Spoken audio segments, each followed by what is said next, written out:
अस्सलामुअलैकुम दोस्तों, असहाब कहफ कौन थे? असहाब कहफ के माना गार वाले के हैं। ये चंद सच्चे मोमिन नौजवान लड़कों का किस्सा है जिसको कुरान पाक में सूरह कहफ में बयान किया गया है।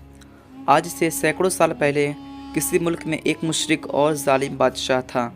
वह ख़ुद भी अल्लाह को छोड़कर बुतों की पूजा करता था और दूसरों को भी बुतों की पूजा का हुक्म देता था। जो ऐसा नहीं करता था उसको सख्त सजाएं देता था। उनकी सल्तनत में कुछ नौजवान लड़के जिनकी तादाद तकरीबन 7 थी। अल्लाह ने उनको सीधा रास्ता दिखाया। यह अल्लाह को मानते और बुतों को पूजने को बुरा समझते थे।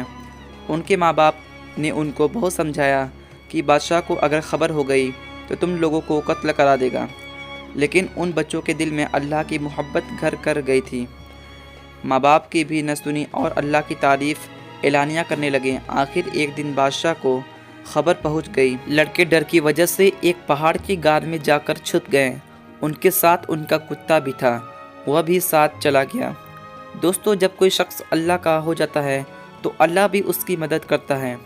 जब यह गुफा में पहुँचे तो अल्लाह ताला ने उनको गहरी नींद में सुला दिया और कुत्ता गार के मुंह पर बैठ गया। उसको भी अल्लाह ताला ने सुला दिया। अल्लाह ताला ने अपनी निशानी और लोगों को अपनी कुदरत दिखाने के लिए इन 7 लड़कों को 309 साल तक सुलाए रखा। इस अरसा में पता नहीं कितने बादशाह ख़त्म हो गए। ज़माना बदल गया, लोग बदल गए।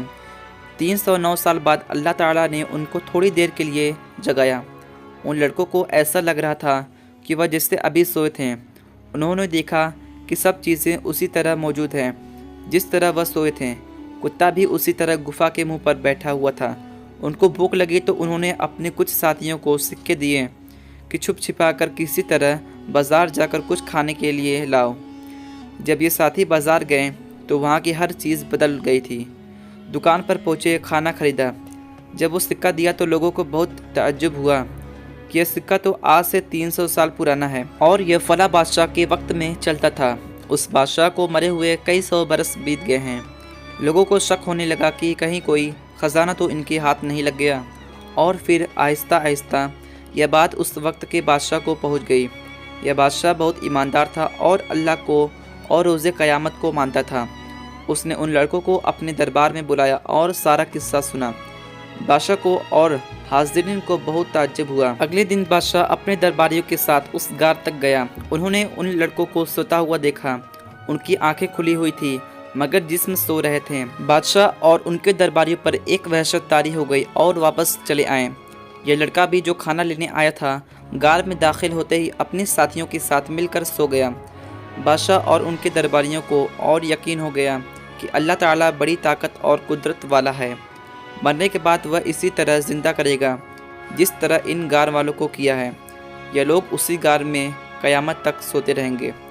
दोस्तों, अल्लाह ताला ने इस वाक़या से हमको ये बताया है कि वह अपने मानने वालों की हिफाजत करता है और ज़ालिमों से निजात की ऐसी सूरतें पैदा कर देता है कि जो किसी इंसान के वहम व गुमान में भी नहीं आ सकती। हमको यह भी सबक मिलता है कि जिस शख्स में अल्लाह ताला की मोहब्बत पैदा हो जाती है वह किसी बड़े से बड़े बादशाह से भी नहीं डरता। दोस्तों, आओ हम सब भी अल्लाह से मोहब्बत करें और यकीन पैदा करें कि हर काम उसी से होता है और जो कुछ हम दुनिया में अच्छा या बुरा काम करेंगे क़यामत के रोज़ हमको इसका बदला ज़रूर मिलेगा। दोस्तों, अगर वाक़या पसंद आया हो तो लाइक करें और ऐसी वीडियोस के लिए हमारे चैनल को सब्सक्राइब कर लें।